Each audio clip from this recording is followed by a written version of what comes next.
सुख जहाँ है वहाँ हमने अभी प्रयास नहीं किया, प्रयत्न नहीं किया, एक कदम भी नहीं हम चले सुख की ओर, तो एक कदम भी नहीं बढ़ाए। सुबह से शाम तक हमारे सारे के सारे कर्म का उद्देश्य क्या है? सुबह से शाम तक हम जहाँ लगे हैं उसके पीछे कहीं झीनी छिपी हुई कामना है कि हम सुखी हो जाएंगे।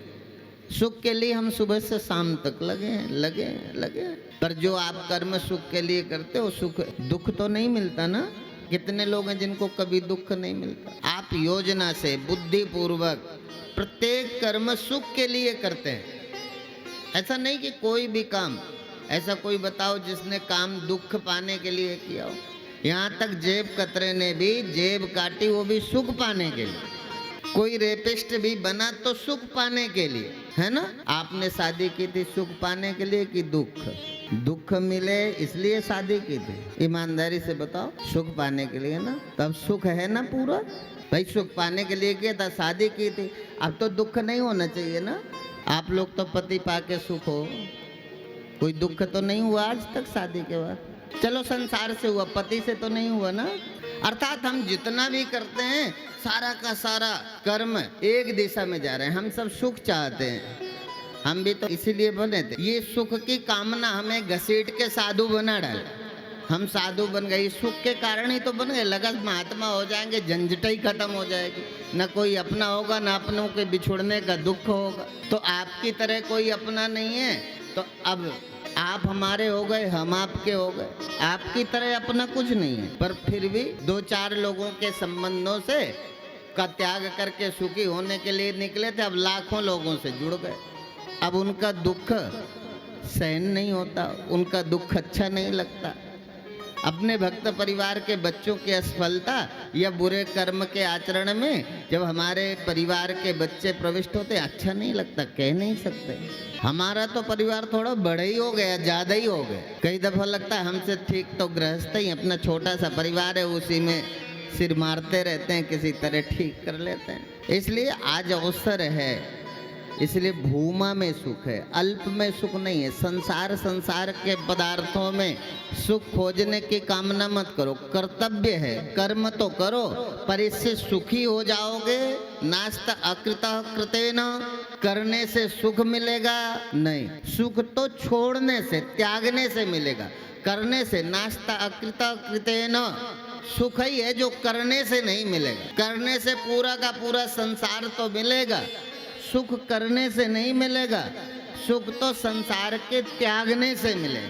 सुख के लिए त्याग है, परिवार चलाने के लिए नौकरी करनी है, परिवार चलाने के लिए शादी करनी है, सृष्टि के संवर्धन में भगवान का पावन संकल्प है। पर भगवान के संकल्प को बिगाड़ो मत। हम दो हमारा एक की परंपरा छोड़ दो, कम से कम भगवान ही की तरह देख लो। एक से दो तो मैंने कल कहा था ना, भगवान ने दो आंख दी, दो कान दिए। क्यों दिया? धोखे से कभी एक्सीडेंटली फूट जाए तो एक से काम चल जाए। दो कान इसलिए दिए थे कि एक सुनना बंद हो जाए तो एक से काम चलता रहे, डबल। आपने कोई ऑप्शन ही नहीं छोड़ा। अभी हम दो हैं, हमारा एक, और एक किसी कारणवश भगवान को जरूरत पड़ गई, उसने अपने पास बुला लिया, तो फिर तुम अकेले।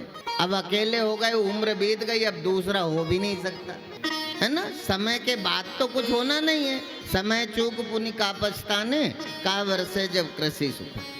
समय को चूक जाने से फिर लगातार एक नया, जो हम सुख के लिए सृजन करते हैं ना, निर्णय करते हैं अपने अनुसार, ना हम उसमें शास्त्र को मिलाते हैं। शास्त्र की संगति बिठा लो या अपने गुरुजनों से पूछ लो क्या उचित है।